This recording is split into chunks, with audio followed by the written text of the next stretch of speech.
Pre nego što krenemo, molila bih vas da, ukoliko je potreban prevod, kliknete na opciju Translate na dnu ekrana. Before we begin, I would kindly ask you that if a translation is needed, please just click on the Translate option on the bottom part. Dragi učesnici, drago mi je da danas imamo priliku da organizujemo drugi u nizu webinara iz serijala webinara o održivom izvozu koji će Privredna komora Srbije u saradnji sa švajcarskim programom promocije uvoza SIPO realizovati u narednom periodu u sektorima prirodnih sastojaka, tekstila i prerade drveta. Današnji webinar posvećen je veoma aktuelnoj temi digitalni pasoš proizvoda za tekstilne kompanije Kako se pripremiti. Posebno je osmišljen da pruži osnovne informacije, smernice i praktične savete kompanijama u tekstilnoj industriji kako da se pripreme za novu regulativu Evropske unije i primjenu digitalnog pasoša proizvoda. Iako će digitalni pasoš proizvoda biti obavezan za sve tekstilne kompanije i izvoznice na tržište Evropske unije od 2027. godine, potrebno je krenuti na vreme sa pripremama i prikupljanjem podataka za uvođenje digitalnog pasoša proizvoda, o čemu će naši današnji sagovornici pružiti više informacija. Šta je održivi izvoz? Uspešnost primene principa održivosti, sustainability i ESG u domaćim izvoznim kompanijama u značajnoj meri će opredeliti konkurentnost naše privrede na tržištima Evropske unije i uključivanje u lance vrednosti. Iz tog razloga, cilj Privredne komore Srbije je da u narednom periodu radi na promociji, edukaciji i pružanju podrške izvoznim kompanijama da primene principe održivog poslovanja i lakše se prilagode zahtevima kupaca na stranim tržištima. Hvala vam svima na prisustvu i sigurni smo da će današnje obraćanje i diskusija biti od značaja za sve proizvođače i izvoznike. Kako bi ova sesija ispunila vaše očekivanja, pozivamo vas da postavite pitanje za naše govornike u opciji chat. Napominjem da će snimak današnjeg webinara biti dostupan na YouTube kanalu Privredne komore Srbije. Svedoci smo da se trenutna situacija na evropskom tržištu menja uz sve više rastuće zahteve za održivim poslovanjem i trgovinom. Konkurentna privreda danas podrazumeva da kompanije iz Srbije moraju da primene principe održivog poslovanja kako bi zadržale konkurentsku poziciju na međunarodnim tržištima. Upravo je to bila ideja vodilja za organizaciju današnjeg webinara, s obzirom na to koliko je tema digitalnog pasoša proizvoda danas aktuelna. Današnji sagovornici ne samo da će pružiti osnovne informacije o novoj regulativi, nego i praktične primere alata za procenu spremnosti kompanija za primjenu digitalnog pasoša proizvoda i tehničko rješenje kako DPP izgleda. Zbog toga mi je čast da predstavim sjajne sagovornike i počnemo sa webinarom. Pre nego što počnemo sa zvaničnim telom, zamolila bih učesnike da postave pitanje u opciji chat, još jednom, u vezi sa današnjom temom digitalnog pasoša proizvoda. Za početak, želela bih da dam uvodnu reč gospođi Mariji Zlatković, sekretaru Udruženja za industriju tekstila, odeće, kože i obuće. Privredna komora Srbije, koja će pružiti kratak pregled sektora o potencijalima domaće industrije tekstila, mogućnosti za jačanje konkurentnosti sektora, ali i značaja za usaglašavanje sa EU regulativama u pogledu unapređenja izvoza i ulaska u lance vrednosti na tržištu Evropske unije. Marija, izvolite. Dobar dan, hvala koleginice. Moje ime je Marija Zlatković, ja sam sekretar Udruženja za industriju tekstila, odeće, kože i obuće Privredne komore Srbije. Najprije bih želela da vam se svima zahvalim i da vam želim dobrodošlicu na današnji događaj koji organizujemo u saradnji sa švajcarskim programom promocije uvoza SIPO, sa kojim imamo već dugogodišnju saradnju. Tekstilna industrija Srbije danas zapošljava preko 47.000 radnika u više od 1100 privrednih subjekata. kao radno intenzivna privredna grana čini bitan faktor u ukupnoj privredi Srbije. To potvrđuje vrednost izvoza od oko 1,17 milijardi eura u proteklih godinu dana, što čini više od 5% ukupne vrednosti izvoza Republike Srbije. Najznačajniji spoljno-trgovinski partneri kada je izvoz u pitanju su Italija, Ruska federacija i Nemačka, dok se najviše uvozi iz zemalja poput Italije, Kine i Turske. Tekstilna industrija u Srbiji je pronašla svoje mesto na tržištu Evropske unije u proizvodnji manjih i kvalitetnijih serija i već godinama unazad proizvode snabdeva veliki broj kupaca gotovo u svim zemljama Evropske unije. U proteklih nekoliko godina tekstilna industrija prošla kroz veći broj tranzicionih promena, što je učinilo dosta kompleksnom. Danas nije dovoljno samo započeti proizvodnju odevnih predmeta, već je za uspešan nastup kako na domaćem, tako i inostranom tržištu neophodno poštovanje određenih zakona, niza regulativa koje savremeno društvo nameće usled potreba za što bezbednijim, ekološkim, prihvatljivim i inovativnom proizvodnjom. Upravo su sve ove činjenice i povod za današnji događaj, a glavna tema je i obaveza uvođenja digitalnog pasoša proizvoda. Smatra se da će digitalni pasoš proizvoda olakšati prelaz na cirkularnu ekonomiju, unaprediti materijalnu i energetsku efikasnost proizvoda, produžiti vek proizvoda i osigurati optimalnije odlaganje. Danas će naši današnji gosti, gospođa Jozi Kopman, konsultant za održivi tekstil i odeću ispred SIPO-a, gospođa Šira Damija Putrinda, rukovodilac sektora za održivost i digitalizaciju, takođe SIPO, i Jasper Martin, tehnološka kompanija Cirmar, predstaviti osnovne smernice koje se tiču digitalnog pasoša proizvoda, kako bismo što pre shvatili kakve promene i obaveze to donosi i vama svima kao proizvođačima i izvozno orijentisanim kompanijama. Mi kao Privredna komora Srbije nastojećemo da taj tranzicioni proces učinimo za vas što jednostavnijim i da ovo je jedan u nizu od prvih koraka i organizacije današnjeg događaja. Sada bih zamolila gospođu Širu Damiju Putrindu da se obrati i dala bih joj reč. Hvala vam najlepše. Thank you, Maria. Good afternoon, everyone. It's a pleasure to be here with all of you today. My name is Shira. I'm the lead sustainability and digitalization representing the Swiss Import Promotion Program, SIPO. I'd like to extend again a warm thank you to Dushanka, advisor to the president, and Maria, secretary of the Association of Textile, Garments, Leather, and Footwear Industry at the Chamber of Commerce and Industry of Serbia for their kind invitation and hosting Sustainable Export webinar series. SIPO is a well-established mandate within the Swiss State Secretariat for Economic Affairs, SECO. And our focus is on integrating, developing and transition countries into the world trade in ways that are inclusive, responsible, and sustainable. At the heart of SIPO's mission is sustainability, and we work closely with business support organizations, or BSO, to make our impact extend beyond individual companies, strengthening the export ecosystems. Across our 12 partner countries, including Serbia, we collaborate with more than 40 BSOs, providing capacity development, resources, and guidance that local exporters need to access international markets. Today's webinar is a perfect example of our collaboration with a valued BSO partner, the Serbian Chamber of Commerce and Industry, in action. Together, we are bringing SIPO's guiding principles for sustainable trade to life. As global markets and regulatory landscape evolve, as previously Maria also mentioned, frameworks like EU's Eco-Design for Sustainable Products Regulations, EUDR, and the Digital Product Passport, DPP, are setting new benchmark for transparency and accountability, especially in the supply chain of textile sector. SIPO, we are dedicated to raising awareness of these standards and helping BSOs support export-ready companies in building capacities for traceability, transparency, and competitiveness, all important components for meeting today's high-standard market demands.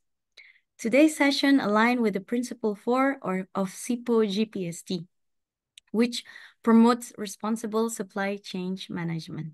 We are proud to have our expert, Josie, SIPO's sustainable textile consultant, working alongside the Serbian Chamber of Commerce and Industry to encourage local exporters or producers to integrate transparency and due diligence into their supply chain. This session also finally demonstrates Principle 5 of SIPO's Guiding Principle of Sustainable Trade, which highlights SIPO's commitment to multi-stakeholder partnerships in achieving sustainability.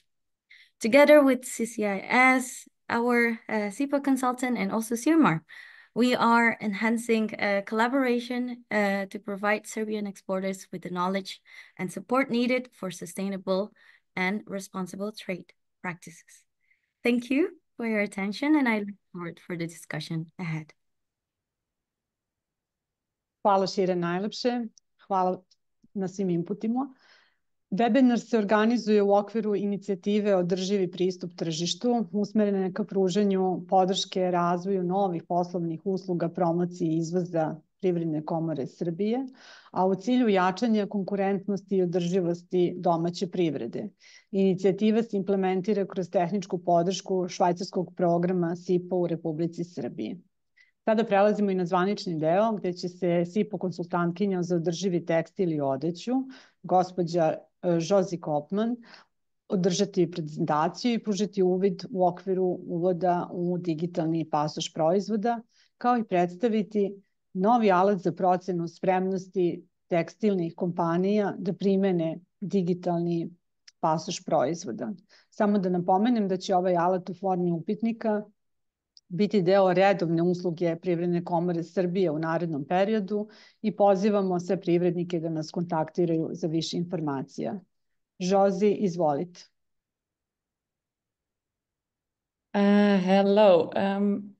Everybody sees the right screen. Hello, everybody. Let me get my own presenter notes. Everybody sees the screen? Yes. Okay. So only not my presenter notes. Okay. We see also your presenters now. Oh, you see also my presenter notes. Let me stop sharing then. And how do we do that? I can see here, share.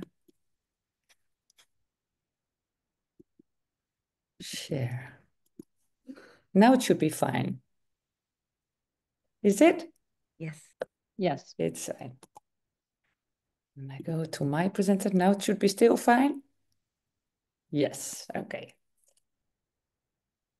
Good afternoon, everybody. Imagine that a piece of clothing tells its own story, where you can trace its journey from the cotton fields to the shops, and that you understand the environmental impact, and that you would even know how to recycle it. This is actually the future of the textile industry. And of course, it's not simple as that, but it will be the case in the future. And in the EU, there are steps being taken to make it possible. And it all starts with the digital product passport. My name is Josie Koopman. I have been working in the textile industry for over 25 years. I was first a buyer, and then for the last 18 years, I've had my own business. I advise companies in different countries, from Colombia to Bangladesh to Serbia, Macedonia, about how to expand their business, how to export, and how to comply with all bio requirements in the EU. And since 2 years, I also work together with SIPO. So what are we going to do? Today, we're exploring actually an innovation that will change the way we think about textiles and how we interact with them. It's a digital product passport. The DPP, as we say, will not change things immediately, drastically, of course. But new features will be added, and in the future, possibilities are yet unknown. But what is it? How do you prepare for it? And what is the benefit for you? Because that's also very important. So why is the digital product passport regulation introduced? We know that for most consumers, of course, the price is of the most important issue, the factor.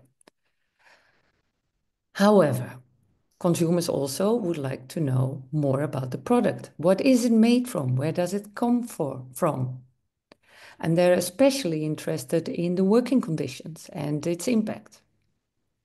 Of course, producers would like to respond to this demand from the end consumer by providing product information about the materials they use, where they buy the materials, but they would also like to find out how they would be able to design the garment in a more circular way. Of course, some producers and consumers think this way, but not everybody. However, then we have the EU policymakers. They would also like to have a more sustainable industry, as was defined in the EU Green Deal goals. So we're going to dive a little bit into the regulations. We have to do that to make everybody understand what's going on. Actually, in fact, the EU aims to achieve a circular economy by 2050. This is one of the main goals of the Green Deal. But what does it have to do with a digital product passport? Okay, now I'm going to dive a bit into the EU regulations. The DPP is part of the ESPR, the Eco Design for Sustainable Products Regulation. This regulation covers sustainability in a broad and in-depth way, and the ESPR is an important building block of the Green Deal. The ESPR delegated acts, not a difficult word, such as the DPP for textiles, will be probably adopted at the beginning of 2026, end of 25. This means that in 2026, all requirements for the DPP will be clear. Right now it's not clear. Oh, I have to go back, I think. Oh, no, here. It will be clear, but this means that in 2026, all requirements for the DPP will be clear and what information will be mandatory. However, we still have time because it's only going to be implemented later. So we have the Green Deal that resulted in the ESPR, and part of the ESPR is the DPP. Are you still with me? So each delegated act says as the DPP has an 18-month delay to entry into force. So companies have time to comply with the new requirements. That's what those 18 months are for. And when we use the word entry into force, it means it becomes legally binding for businesses. This means the DPP is expected to enter into force, so legally binding for everybody around mid-27, as you can see in the diagram. The DPP will become mandatory for all products on the EU on the market, but not all in once. For batteries, it will become mandatory first, and after that for textiles. So we've covered that part. What is the digital product passport? Here are some key elements. The digital product passport offers detailed information about 1, the material content, whether the materials have been recycled, are there harmful substances, etc., etc. It offers also information about its origin and how you can wash and clean the product, how you do maintain and repair it. And the DPP contains information of where you can deposit it or how you can recycle. It contains environmental and social impact information and includes information about working standards and certifications. As well, water footprint, carbon footprint, energy use. And the good thing is is that it's already, a lot of information is already available, but it's not really shareable and available for everybody in the supply chain. And that's why the digital product passport was developed. All information will be available, and one of the nice features is that it has one data language. Everybody understands this, everybody will use the same wordings, and so on.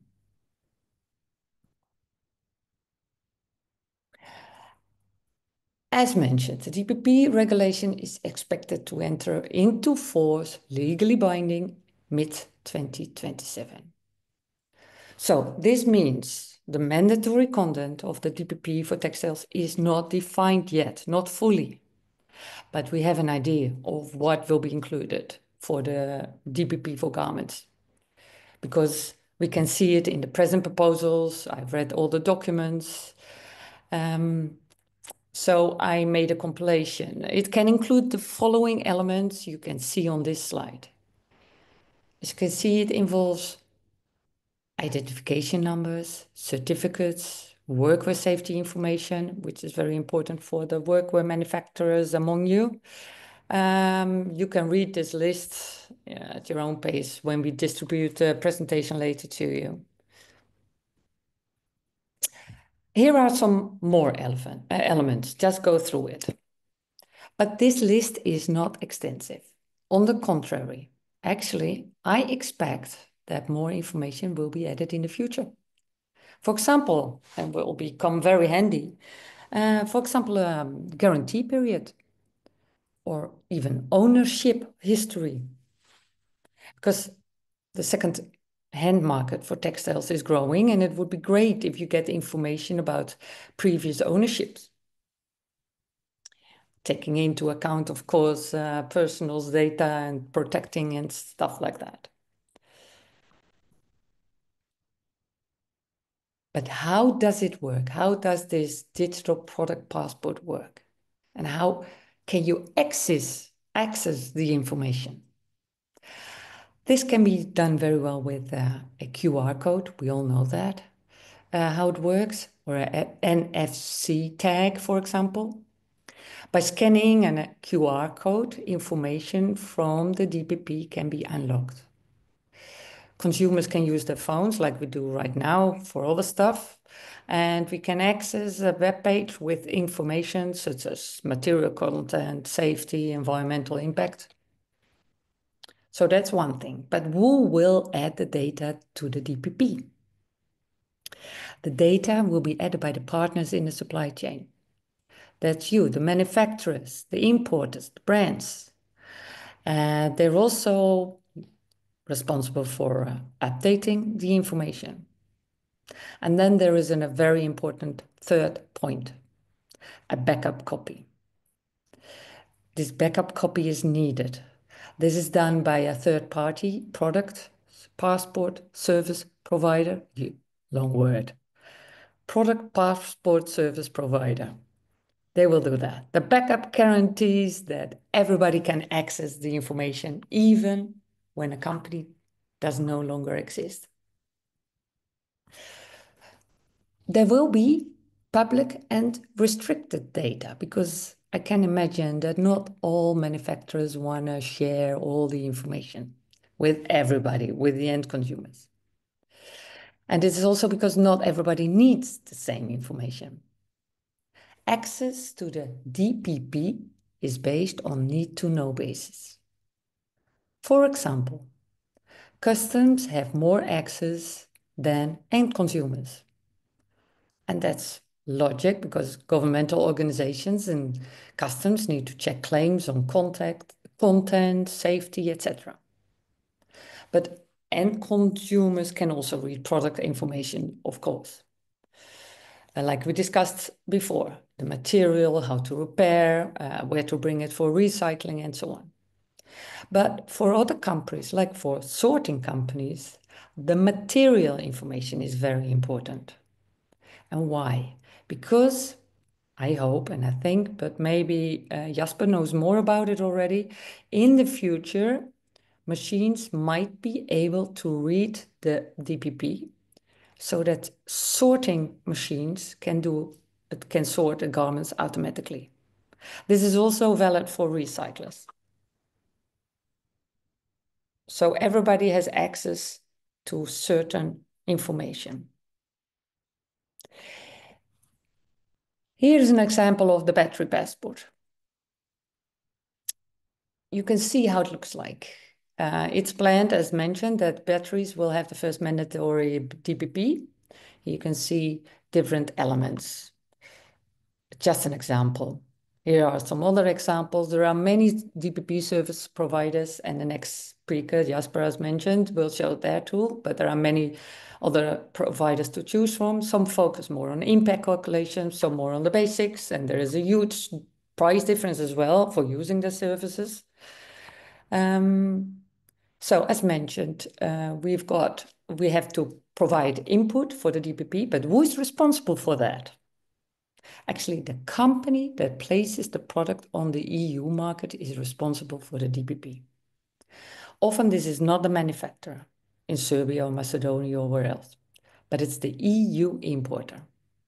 However, the manufacturer contributes to the DPP by providing the data. That's why it's so important that you guys, everybody knows what is the DPP.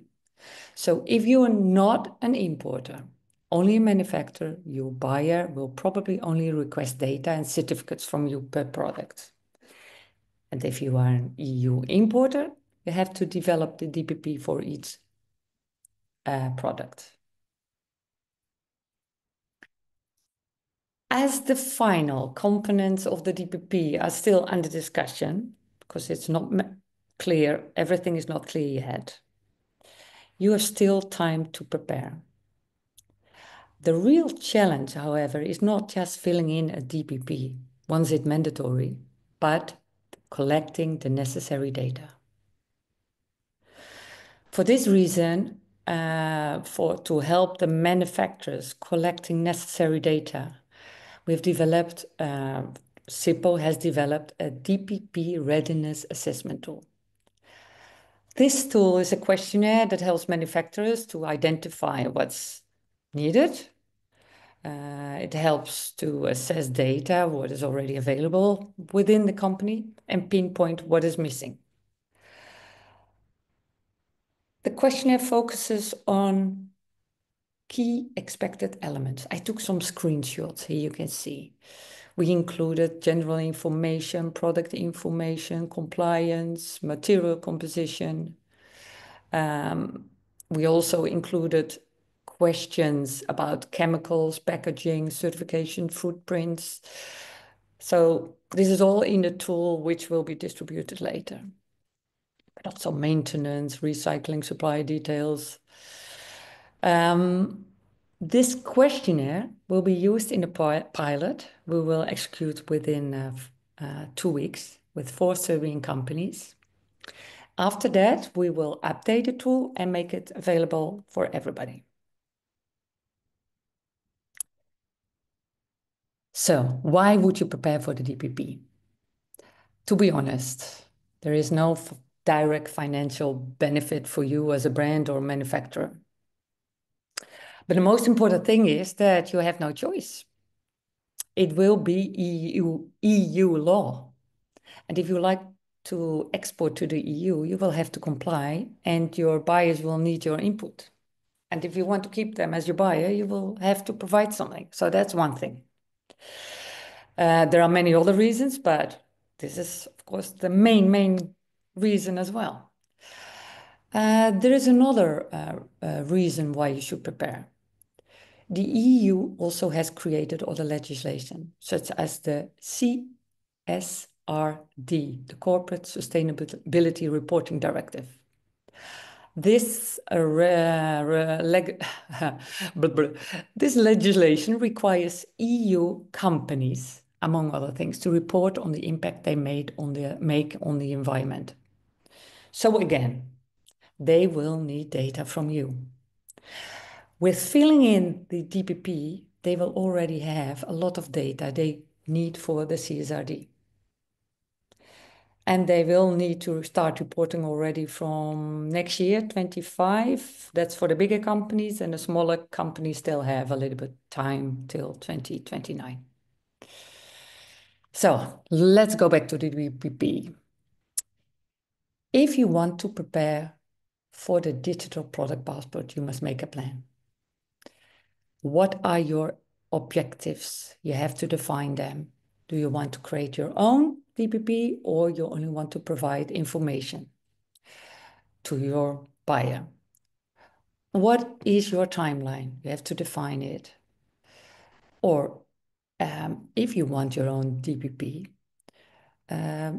why is it? Is it because you want to have more transparency? Do you want to calculate impact to create more sustainable products? And very important, with what products do you want to start?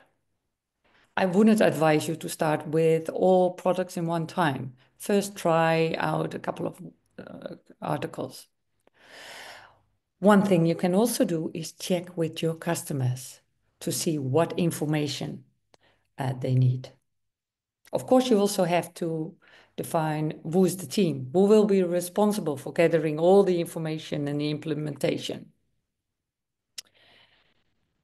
After that, if you have that clear, your team and your goals, you can start by analyzing what information do you have, what data do you have, what is missing, what system do you need to collect it? Can you add this to your present system, or is it already present in your system? Based on the information you have, you can try to make some DPPs yourself to test what data points you need and what is missing. So we've gone through all the basics of the DPP and how you can prepare for it. I give the floor now to Jasper from CMR, one of the service providers that offer DPP solutions. He will explain what that DPP is based on and what it looks like. Thank you. Let me just get my presentation on the screen and share. There we go. Everybody has it on their screen? Perfect. Yeah, so thanks. First of all, thanks for having me, for allowing me to speak a little bit about what we created and perhaps more importantly, why we created it. We're a practical example use digital product passports, basically. So I'm very happy that some of the backstory of the DPP has already been tackled by Jose. That saved me a lot of time in my presentation.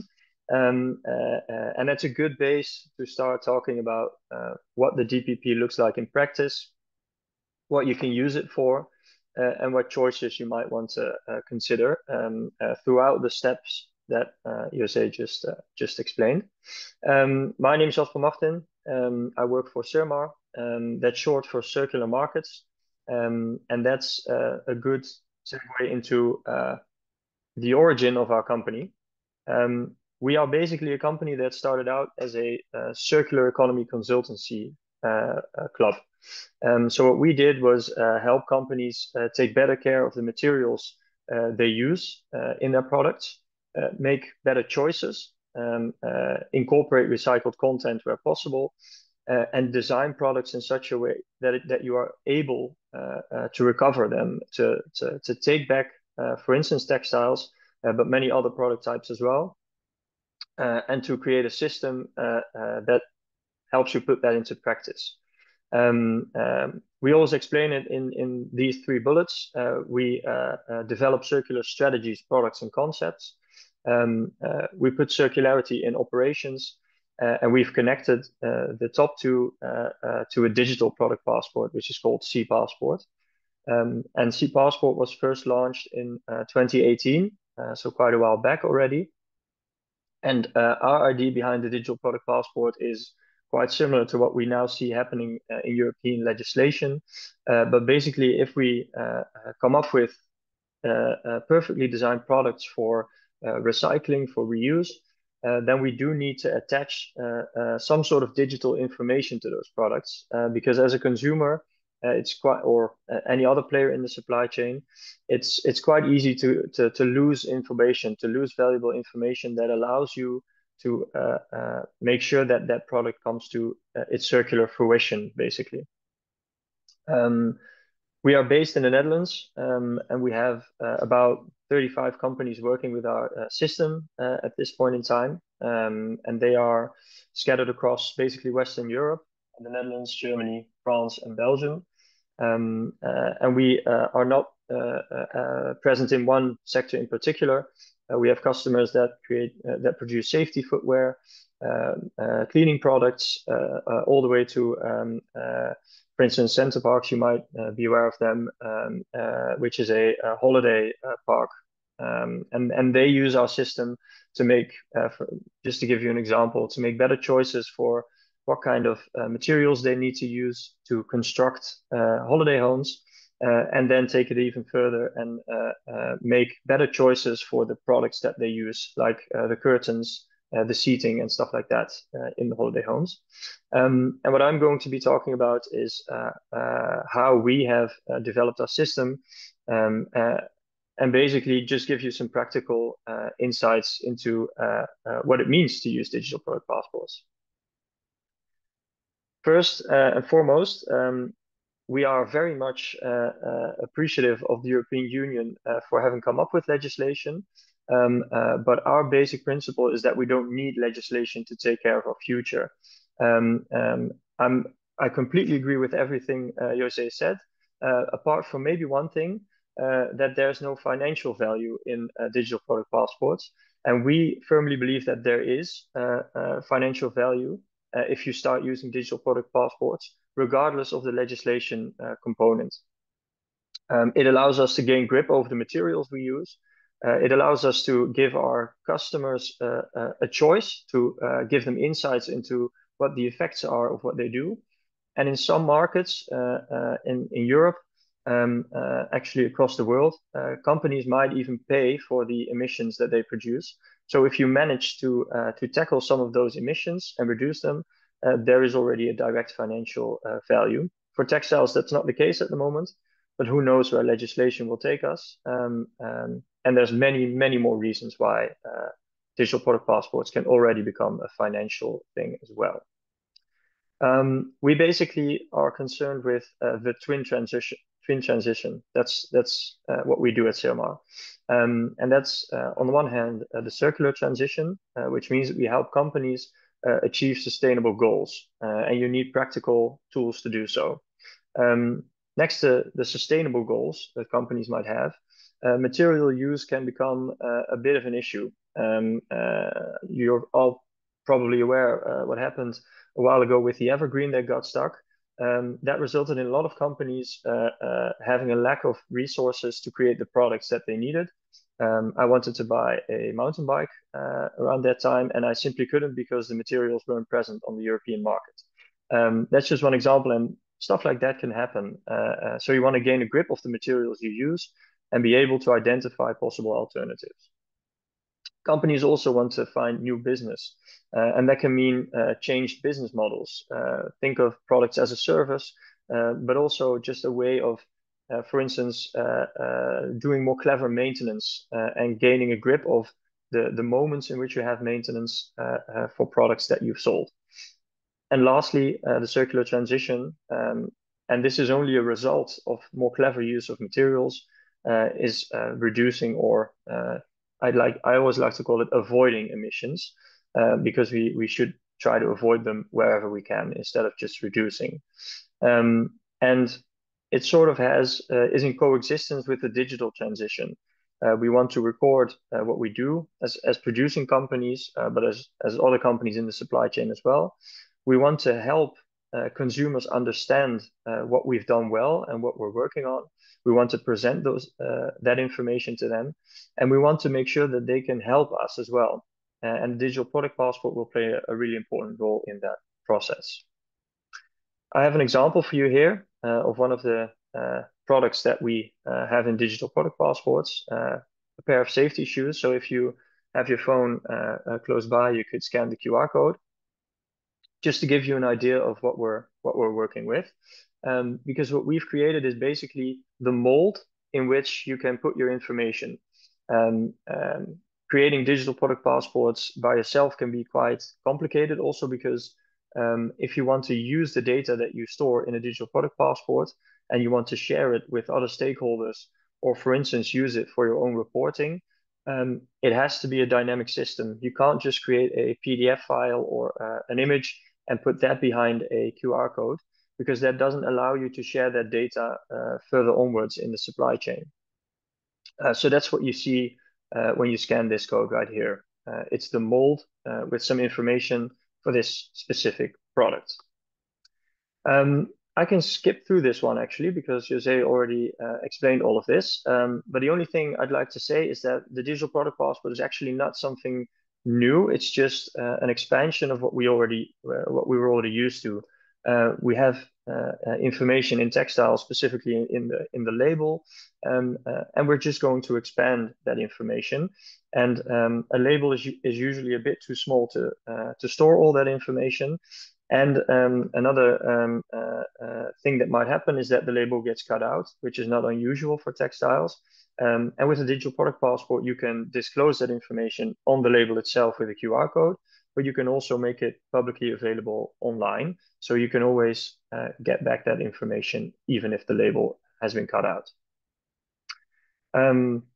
This is great as well. I can skip this one too, because Jose talked about it extensively. And important to understand is that, yes, from a legislative point of view, it'll only become a reality for textiles in 2027. But if you want to be prepared, it's a wise thing to start now to gather the information that you might need, but also to start making use of the digital product passports for many other applications.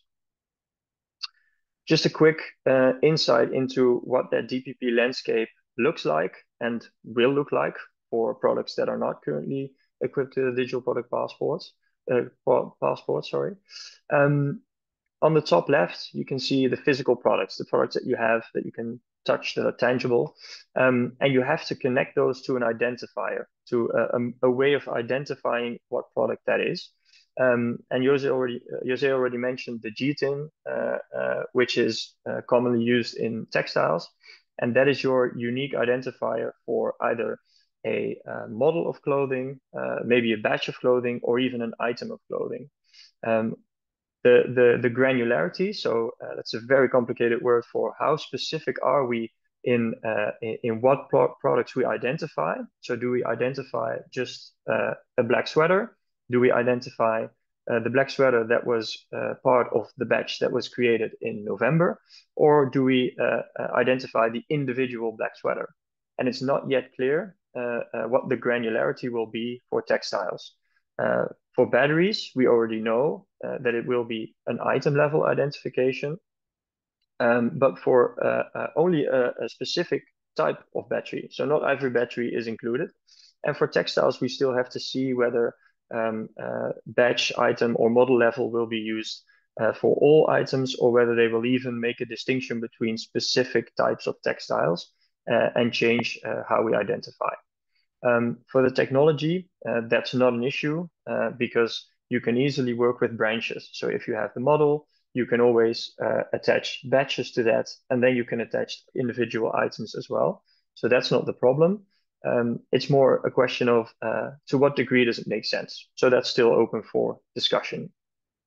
You connect the identifier, which is a code, to a QR code or an RFID, whatever way you want to use. In the European legislation, there will probably be a list of possible identification tools that you can use. And the only thing we know for certain is that the QR code will be one of them. But there will most likely be more than just the QR code. Jose already mentioned that in the future, we might be able to identify, for instance, items of textiles at reverse logistics locations, merely by scanning the product, not even an identifier. And there's already a lot happening there as well. We already have some tests where we, specifically for a safety shoe, we added a quantum dot code, which is way beyond my expertise, but it's basically a biogenic material that can be injected into into the upper of the shoe. And you can easily scan that with an industrial scanner, and it'll lead you to the digital product passport as well. So we will see emerging technologies in the future, probably even making QR codes obsolete or not necessary anymore. For a consumer, the mode of scanning will be with a phone, your basic, the phone that you already have, and using your camera. But as Jose already mentioned, different players in the supply chain will have access to different types of information. And that will probably be organized through specific applications on either smartphones or on industrial scanners that give access to that specific information. So that's the way that will work. And then the next thing in line is obviously that you visualize the DPP information, and that's what solution providers do. Now, we are a solution provider, but we don't just visualize, because as you can see in the bottom row of this graph, you need a lot of information to fill the DPP with. And we take care of some of that information with our solution. So we can display certificates, which are basically very simple documents of proof. We can display use and care instructions. You can do so with text, you can do it with links, you can do it with images, whatever you like. We can connect with product master data. So I don't know if it's the case with some of your companies, but we have quite a few users of our system that have product information management systems or ERP systems that they use to store product data. And we can connect that to our solution. So that saves you a lot of filling in information by hand. So anything you already have stored there, you can display in our tool. Sustainability information, a very relevant one. That is actually one of the most important things that we added to what the DPP is. If you have the material composition of a product and you can indicate what the end of use is for the product, our system automatically calculates some impact KPIs, which I will show you in a bit. And obviously you want end of use information. So if I have a garment of textiles, what should happen to it if I no longer want to use it? Where can I drop it off to have it recycled? Can I maybe do some minor refurbishing acts myself? How can I make sure that it has an extended lifetime, basically? So it's a tool to help us take better care of our products. What does ePassport look like? You guys already scanned, or some of you did, the QR code that I put on screen earlier. But it's actually a pretty simple document. The passport you and I have to cross borders is quite compact as well, pretty simple. And we want to do the same for DPPs. We don't want to scan a QR code and end up with tons of information that we can't really make sense of. So you'll see many of the data points that Jose already mentioned before. And I zoomed in on the specific impact calculation tool that we added to this concept. This is a slightly different view than you'll have on your phone. And that's because we make a distinction between what you see as an owner, as a user of the digital product passport, and the information you share throughout the supply chain. In our system, you can decide what kind of scope you want to calculate with. And scope in this context means what stations in a product's life cycle do I include in my impact calculation. And you can decide what kind of scope you want to communicate with your customers, but you might want to use a different scope for internal analysis of your products, and maybe to see, for instance, what the effect would be of changing one material in your material composition. So some of our customers also use this tool for design purposes. And all you basically need to generate this calculation is the material composition and the end of use. And the material composition is just a bill of materials that most producing companies can already supply you with. Or that would be a good first step if you want to get started with digital product passports. Find your bill of materials or create one. This is a more detailed view of the material composition and end of use within our solution. And the idea is basically that you can start generating insights and improve. If you don't have a very detailed bill of materials, you can already get started in our solution by basically saying, I know that this product consists of plastics. You can probably tell if a t-shirt is made of polyester, but still, if you don't want to go that far and you only know that it's plastics, then you can fill in plastics, and you can always change it later if you do know that it's a specific type, maybe of polyester. The impact data that is generated will automatically change as well. You can indicate whether it's recycled or virgin content, and you can indicate what the end of use treatment is of a product. So do you know that it's recycled, or is maybe only a part of, in this case, a shoe even able to be recycled? Maybe we have a solution for the sole, but we don't have a solution for the shaft. Then we want to have a detailed end of use treatment view. And as you can see, you also have the option, and that's only for the internal version of our solution, so the one that you might use, not the one that you share with your customers, to overrule that end of use. And that allows you to see what would happen if we would be able to fully refurbish the product, what would be the impact if we would fully recycle the product. And you can also switch to the basically the worst case scenario, which is that a product is completely incinerated at the end of use. The impact in KPIs.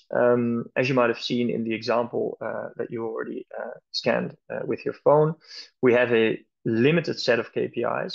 And these are pretty much in line with what you'll find in not only the ESPR, so the legislation that concerns, among other things, the digital product passport, but also the CSRD.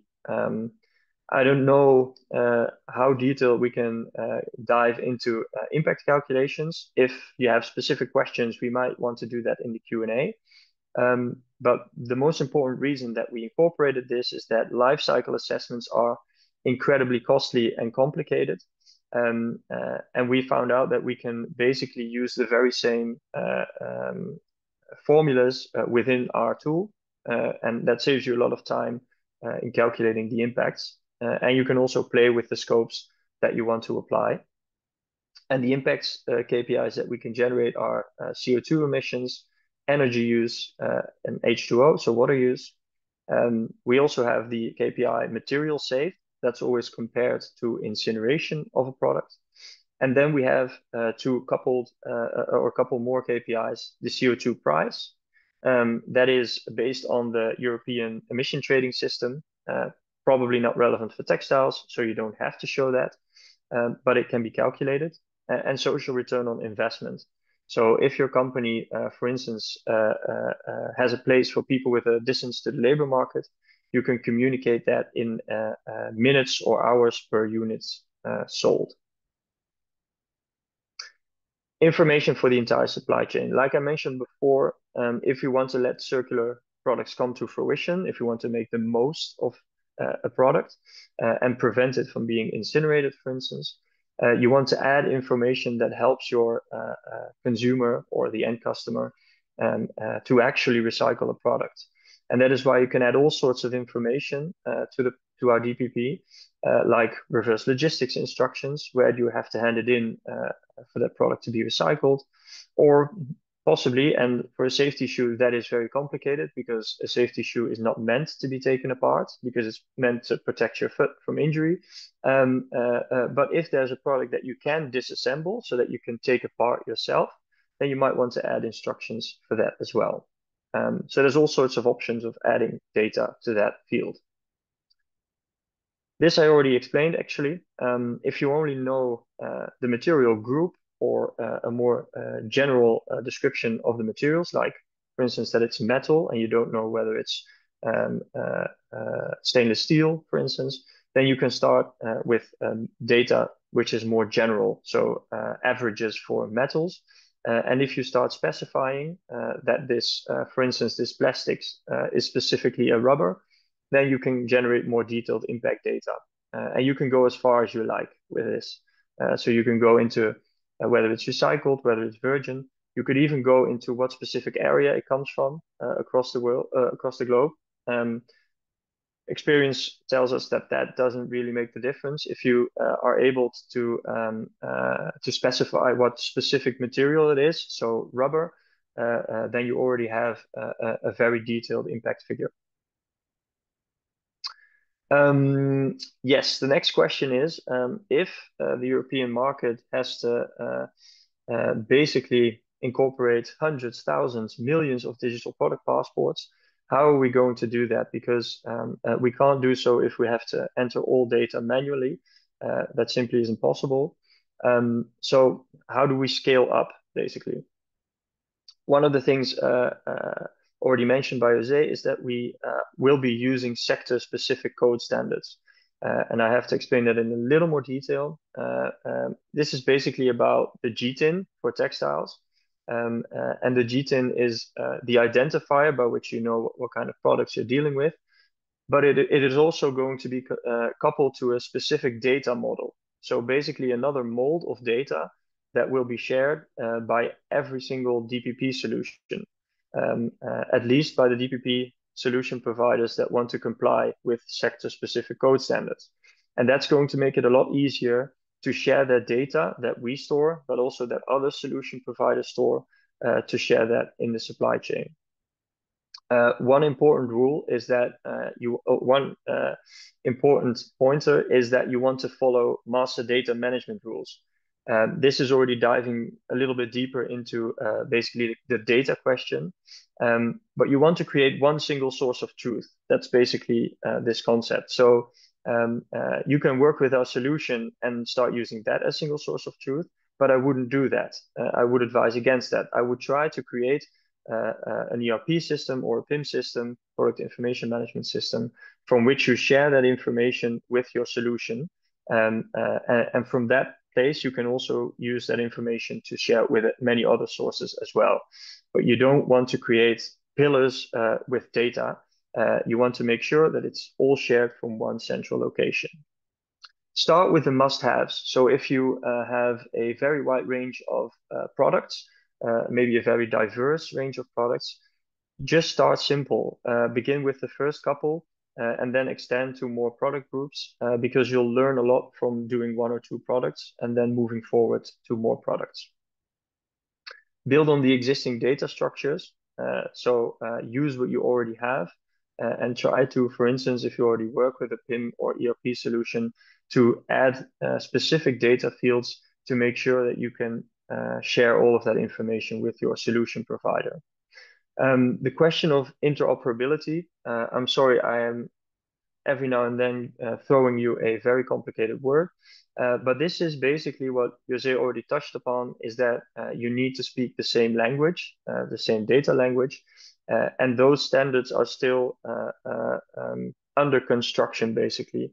So at this point in time, we do not have that single data model yet, not within textiles, not within any other product group, but the EU is working hard to create those, and you will see that in all of the solutions for DPPs as well. So they will help you adapt or adopt basically the standards. Within our solution, there's basically 3 ways in which you can enter data into your digital product passports. The first one is entering data by hand. I just mentioned that if we want to do that for millions, that would probably not work, but it is the first step that you have to take because it tells you so much about the data that you already have and the data that you don't have. And it sort of prepares you for the next step, and that is using source data from either a PIM ERP system, but even from a simple Excel that you might use for your product data. You can use those as well to create a large number of DPPs. And then step number 3 would be to connect with an API so that you automatically share data for instance, new products that you start selling on the European market, and then updating your existing or creating new digital product passports. That was all from me.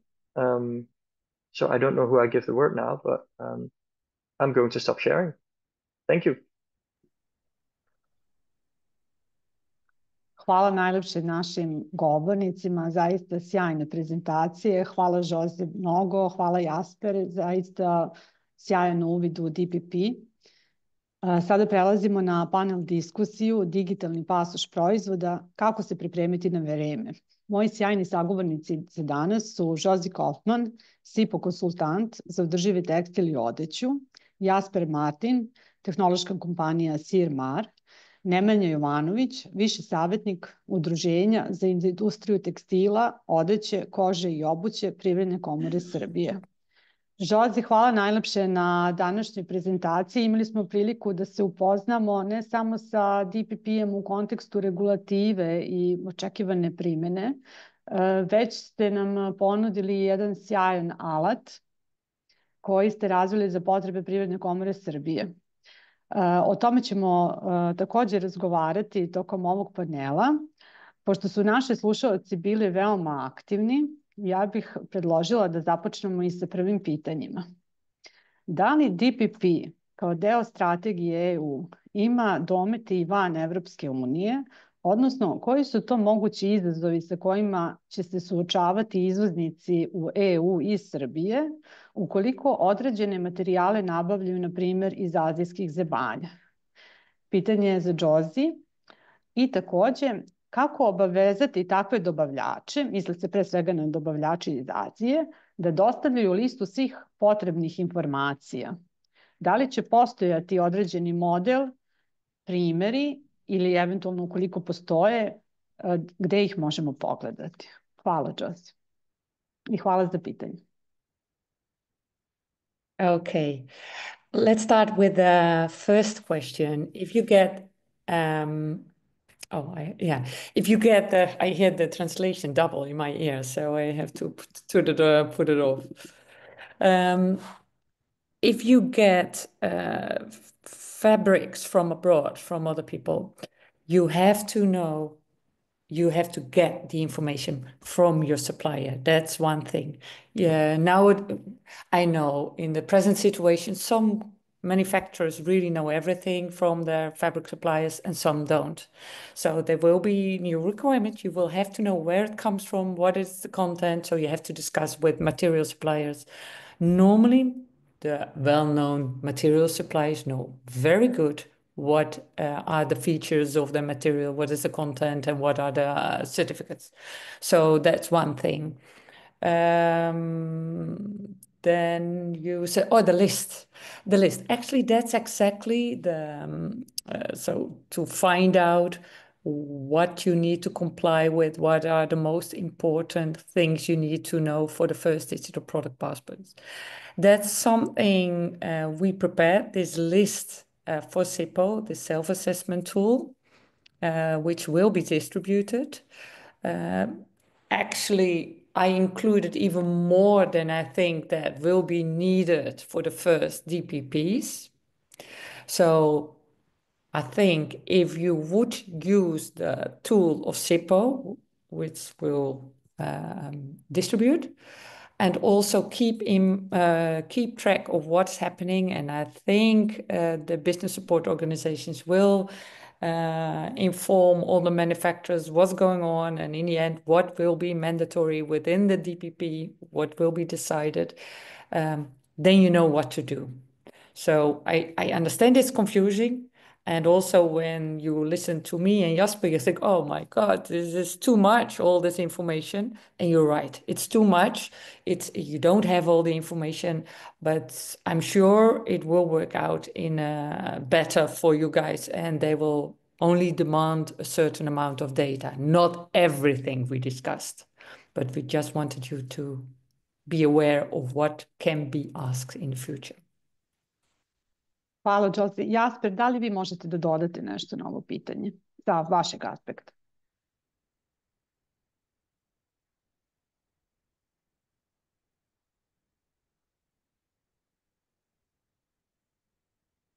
Are you muted? Yeah, I know. I'm muted. Now I'm not anymore. I missed some of the translations, but I got the questions from Jose's answers. So yes, what Jose is absolutely right. I think the list that she shared with us on screen is quite extensive. We're not fans of just looking at it from a compliance perspective, but if we do, then yes, the list of data points will be not more extensive than the one that Jose will have included in her self-assessment tool. because there's still lobby going on. That's the basic reality. So if you start with that assessment tool, I think you've got most of the necessary points and even more than that included. And it's important to understand that it's still 3 years before compliance kicks in, and that the data that they're looking for, it's not super complex. If you look at batteries, there are a lot of very complicated data points concerning, for instance, the battery quality and the different rates at which it might be charged. But that all doesn't count for textiles. So if you look into the material composition, who your suppliers are, and if you can connect that to either your own impact figures or use a tool that can do that for you, then you're already quite a long way towards the end goal. So yeah, I just start and start learning from doing your first few DPPs. Yeah. Hvala, Jasper, najljepše. Nemanja, u ovom kontekstu održivosti, kakva je trenutna situacija u Evropi? Šta je ono što veliki kupci i lanci vrednosti već sada traže od kompanije iz Srbije, a da su naši privrednici u stanju da mogu da isporuče?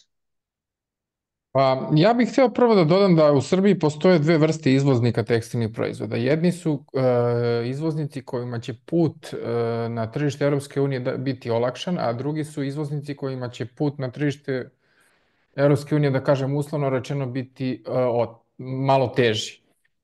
U prvu grupu spadaju izvoznici koji izvoze svoje usluge, to je firme koje stranim firmama u Europskoj uniji nude krojenje, šivenje, kontrolu i pakovanje.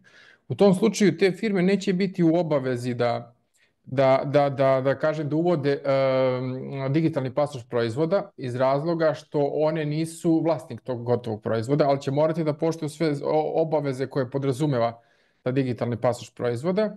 A druge firme su firme koje uglavnom izvoze gotove proizvode koje će morati da uvedu, koje će biti, da kažem, uslovno rečeno u obavezi da uvedu u narednom periodu, u naredne 2-3 godine već u obavezi, da uvedu digitalni pasoš proizvoda.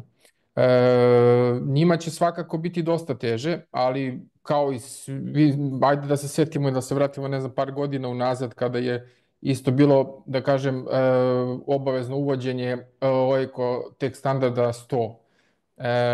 Tada su firme isto se mislilo da li će uspeti da prate druge zemlje, da li će uspeti dobavljači da isprate to. Međutim, desilo se to da su vrlo brzo svi dobavljači, mi uglavnom uvozimo repromaterijal, tkanine i prediv, uvozimo što iz Italije, što iz Kine, što iz Turske i tako dalje. Iz Indije isto jedan deo uvozimo, oni su vrlo brzo uspeli da se prilagode i da implementiraju te standarde u svoje procese proizvodnje, tako da je to nama negde olakšalo. Takođe, mislim da će ista situacija biti i sa digitalnim pasošem proizvoda. Pa, mislim, vreme će pokazati, ali ono što je interesantno, mi nismo proizvođači ni prediva, nismo proizvođači ni materijala, tekstilnih materijala, mi smo proizvođači gotovih odevnih predmeta. Tako da mi ćemo, naše firme će dosta će zavisiti taj lanac snabdevanja koji će takođe dosta uticati na proizvodnju našim firmama, jer sav materijal, sav pribor koji bude ulazio u proizvodnju i od koga se bude dobijao gotov proizvod, morat će da ispunjava standarde koji će biti neophodni za 2 do 3 godine. Hvala, nema najljepše. Još jedno pitanje sa četa koje nam je stiglo. Da li u ovom trenutku poznato da li će srpski proizvođači imati obavezu da obezbede listu tehničkih podataka za svoje proizvode carini ili uvoznicima iz EU, ili će možda koristiti usluge EU provajdera da bi kreirali DPP za sopstvene podatke? Da li je možda Žozi upoznata ili Jasper sa ovom procedurom? So if I understand the question correctly, the question is whether Serbian producers simply need to supply or need to be able to provide a list of data points, or whether they need to make DPPs themselves and use European service providers for that. This is actually a continuation of the answer that was just given to the previous question, because if you look at it from the compliance perspective, the economic operator is responsible from 2027 onwards for the DPP. And that is the party that puts the product on the European market.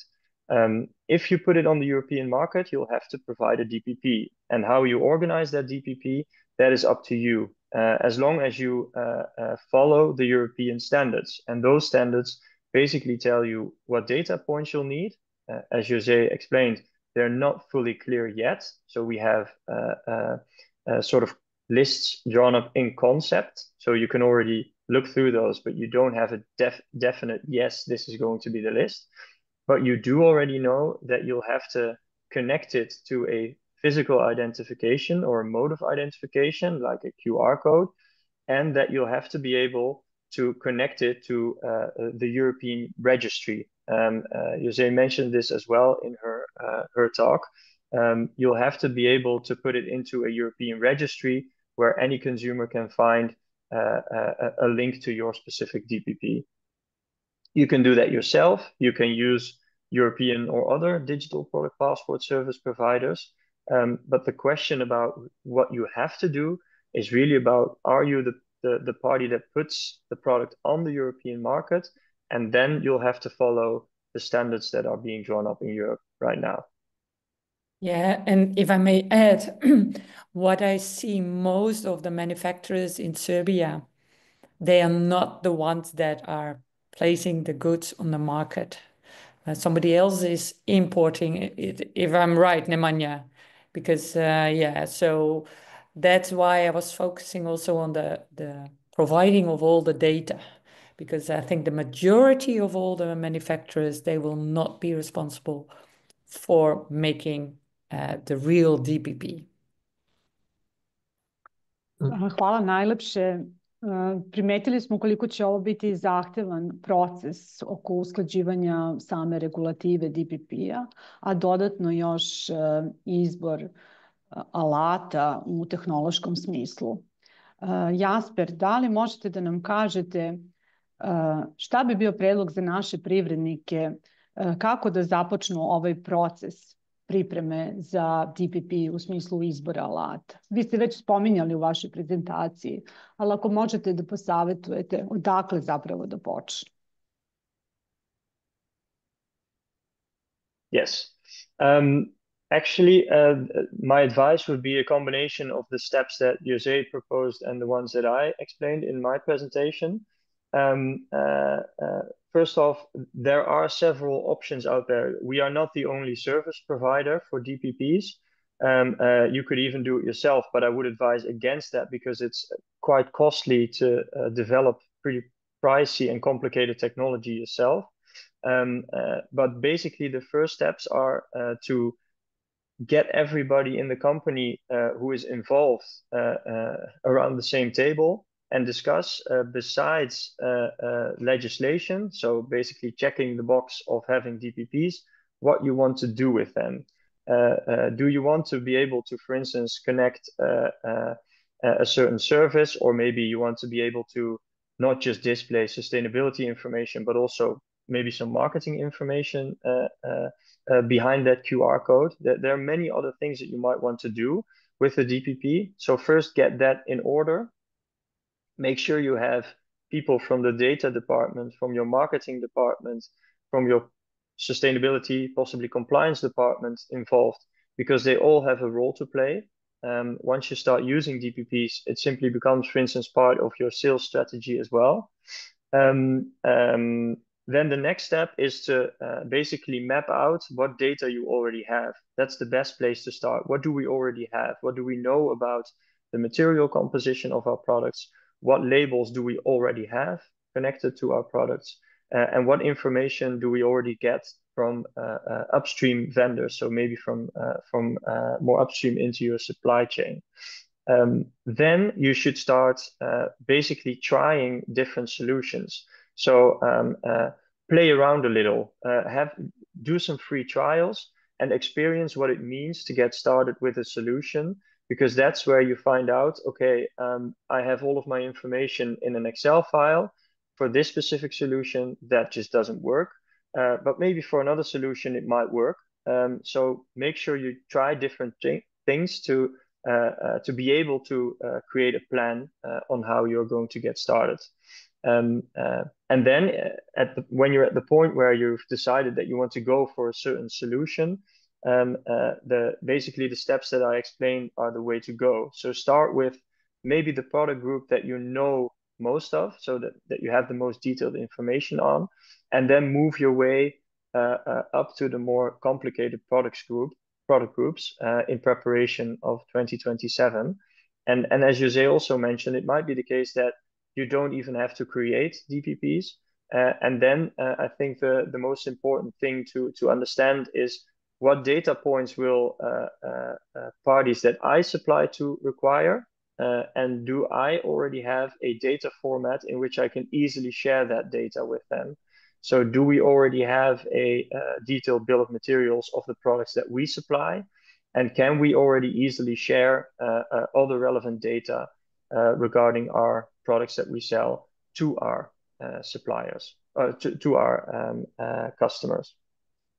So it depends a little bit on your role, but that's the plan I would suggest. Yeah. Hvala, Jasper, najlepše.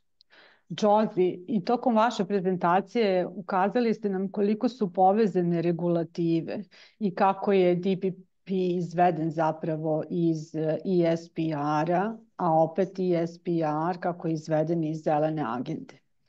Da li su privrednici, na osnovu vašeg iskustva, privrednici na nivou čitavog sveta, svesni odredba sustainability-a, cirkularne ekonomije i zahteva za transparentnošću i sledljivošću? Da li oni razumeju tu korelaciju i konekciju regulativa i svih zahteva koji se postavljaju u kontekstu poslovanja?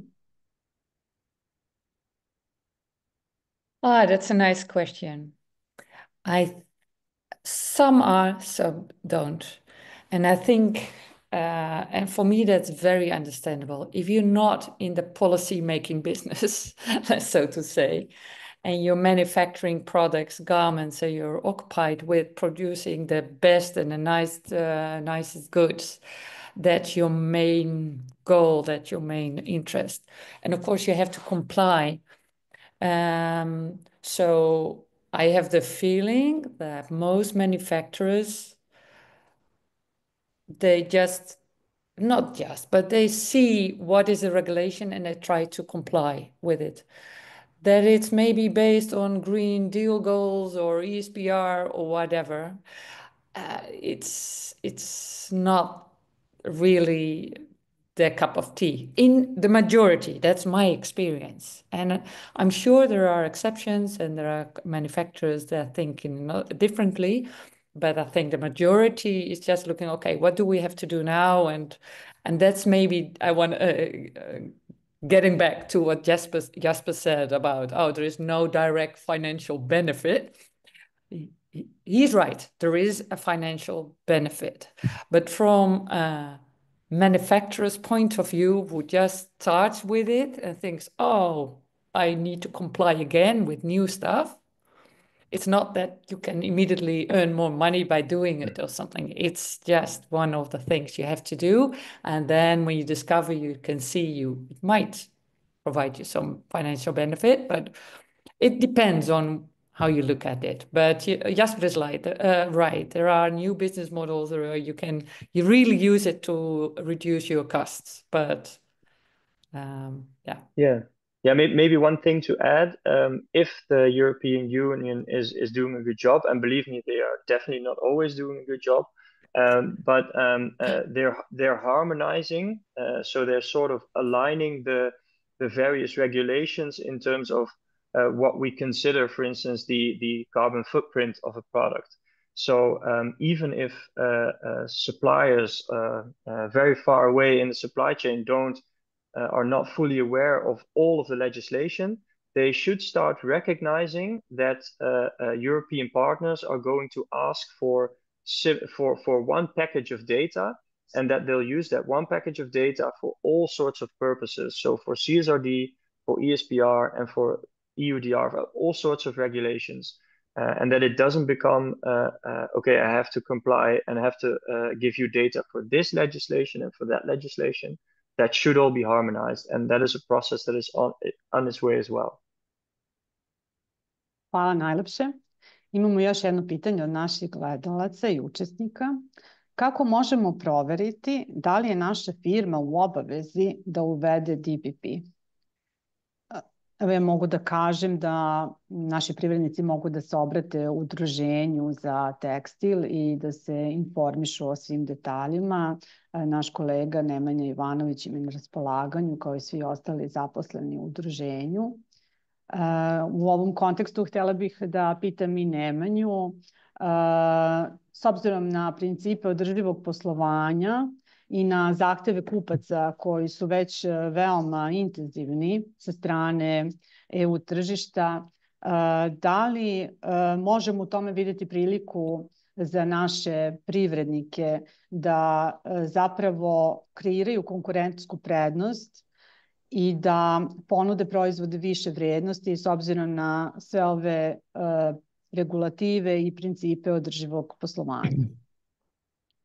Ja bih da kažem da postoji već neka određena konkurentska prednost ako gledamo tekstilnu industriju u odnosu na neke druge zemlje. U Srbiji to je, da kažem, blizina tržišta, između ostalog. Pored toga, male serije kvalitetnih proizvoda koje naše firme proizvode i postoji određena tradicija u Srbiji kada je u pitanju tekstilna industrija. Što se tiče ekologije, svakako da su kupci sve zahtevniji, ali ne samo kupci, nego krajnji potrošači također imaju sve više zahteva, sa čim se donekle i slažem, jer u svakom slučaju ekologija je nešto što će verovatno u narednim godinama biti mnogo značajno za sve nas, jer posle nas ne završava se ništa, život ide dalje. Treba i drugi da ovu zemlju trebamo, to jest ovu planetu trebamo ostaviti nekom i drugima da žive na njoj. Sad, što se tiče konkretno digitalnog pasoša proizvoda, svakako, kao što sam rekao, naše firme koje se bave proizvodnjom i izvozom gotovih proizvoda, one će biti u obavezi i morat će da implementiraju digitalni pasoš proizvoda, što će svakako stvoriti konkurentsku prednost, što ne znači da druge zemlje koje izvoze u Europsku uniju, nisu članice Europske unije, nisu već počele da se pripremaju za to. Tako da ovo je, da kažem, neka vrsta trke, sad ko prvi bude uspeo da se prilagodi zahtjevima koji će stupiti na snagu za 2 do 3 godine, taj će verovatno imati neku konkurentsku prednost u odnosu na konkurenciju. Hvala Nemanja. Svakako se nadamo da će DPP biti prilika za naše privrednike i da će, zahvaljujući tom alatu, moći lakše da se uključe u evropske lance vrednosti, barem u kontekstu tekstilne industrije. Evo, pred sam kraj ovog panela, ako možemo da zaključimo, koje bi to bile ključne poruke i na što naši privrednici da obrate posebnu važnju u kontekstu DPP-a? Josie, šta bi ih savjetovala?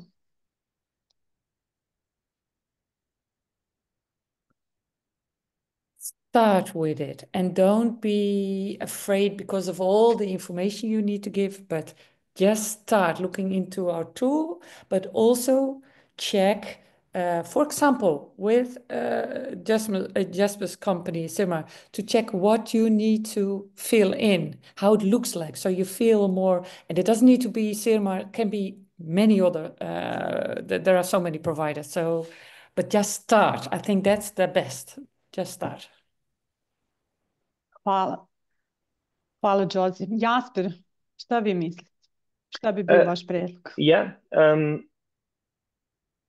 my proposal would also, I'd actually like to add on Nemanja's previous statements that if we focus a little bit on the business opportunity, then yes, get started now, because if you are the ones that can provide more extensive data to your buyers, your supply chain partners, then you simply become more interesting, because they don't only have to comply to certain legislation, they also want to. The Western European market, and specifically in textiles, is changing quite quickly towards consumers demanding more sustainable products. And if you can help them at least create insights into the products they are selling, then that's a huge step forward. And I think quite a lot of companies in at least the Dutch and also the German market are already seeing that because they can supply more information, that they are getting more business out of it. So please look at it like that as a business opportunity.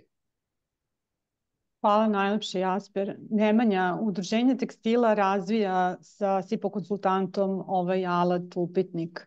Da li bi bio vaš savjet takođe da se privrednici obrate i da prođete zajedno kroz neki inicijalni assessment kao procenu spremnosti za DPP? Svakako, mi smo na raspolaganju svim članicama udruženja, sve firme koje se bave proizvodnjom tekstilnih predmeta, odenih predmeta od kože, predmeta od obuće. Mogu nam se obratiti u svakom momentu. Ovo je jedan od prvih, da kažem, sesija. Mi ćemo verovatno u narednom periodu još imati novi, još slični događaj na ovu temu. A samo bih hteo da dodam isto jednu stvar što je jako bitno kod naših firmi, a što dosta utiče dosta utiče na izvoz na evropsko tržište. Verovatno će postojati, doći će su situaciju da implementacija, da kažem, ovog digitalnog pasoša nužno može dovesti do nekih određenih povećanja, da kažem, možda zbog prikupljanja informacija i svega ili korišćenja prikladnih materijala u proizvodnji, možda će nužno doći u startu do manjeg povećanja troškova. Ali svakako sam siguran da će to u narednom periodu omogućiti lakši pristup izvoznicima na evropsko tržište. A i kao što kažem, mi smo na raspolaganju što se tiče toga i što se tiče, bit će upoznati sa novim alatom koji razvijamo sa SIP-om, tako da, eto, toliko. Hvala najlepše na sjajnim obraćanjima, svim savjetima i smernicama. Sada bih zamolila sve govornike da za sam kraj uključe svoje kamere za jednu zajedničku fotografiju sa webinara.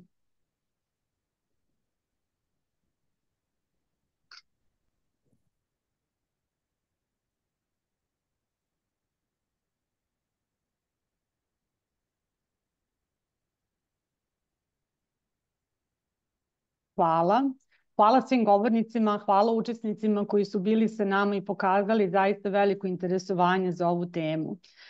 Ostajemo na raspolaganju sa sva dalja pitanja u vezi održivog izvoza i želim vam sve najlepše do sledeće prilike i novog webinara Privredne komore Srbije. Podsećamo vas da će snimak današnjeg webinara biti dostupan i na YouTube kanalu Privredne komore Srbije. Hvala najlepše.